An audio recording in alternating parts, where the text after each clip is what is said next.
This is the voice of world sports with another edition to show you how sports administrators can deny all of us athletes and coaches access to modern technology in the world's best training and development programs. The Australian Football League in Australia is the biggest sport in Australia. There are millions who play it all over Australia.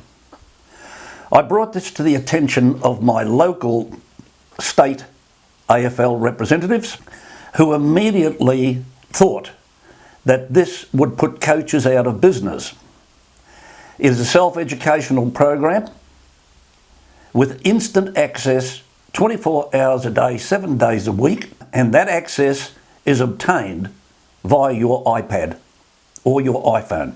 This caused considerable concern to the chief executive officers and the administrators of the AFL in Queensland. Through one of their development officers, Bob Batty, they sent it down to the Australian Training Development Officer named James Veal.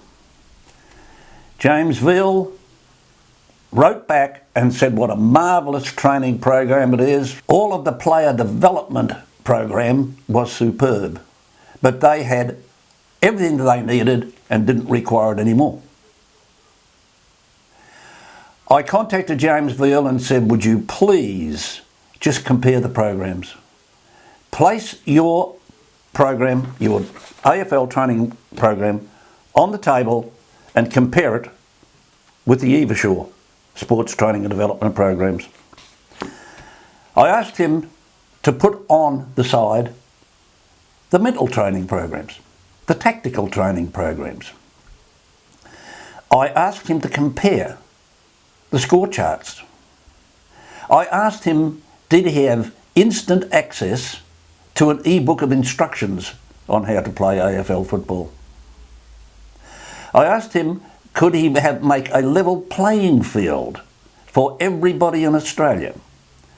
Whether that was in the Tiwi Islands, whether it was in remote Western Australia, whether it was in South Australia, Tasmania, whether it was in capital territories or country towns. And the answer was no. But he made a remarkable statement.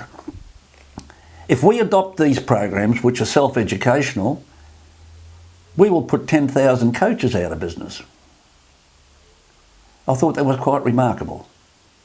All the coaches have to do is to obtain the e-book of instructions, and in doing so, follow it, and it's far simpler for them to absorb. So I contacted James Veal again and his superior officer, a former Hawthorn coach and a former Hawthorn player. And again, his name was Peter Swab. And again, no response. The only response I then got was from their solicitors to say, if you do not cease contacting our coaches, then we consider this a breach of the Spam Act and will take all cover against you. We will take legal action against you for contacting our AFL coaches. So all of the coaches that exist in these remote areas can have instant access, but not with AFL. I contacted or attempted to contact the Managing Director and the CEO, Andrew Demetrio and Gil McLaughlin. No response, no answers anywhere. Here we have AFL programs that are by far the best sports training for AFL in the world. All you have to do that is to compare them, as I said, and they won't.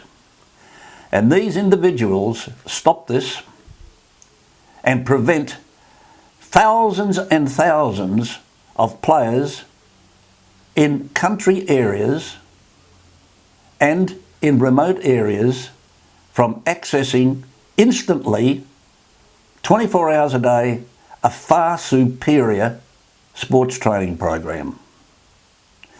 They receive money from the government for remote areas, and they send coaches there, and they pay for the fees to go there, to these remote areas and travel, and may spend one day a year in a remote community teaching AFL football.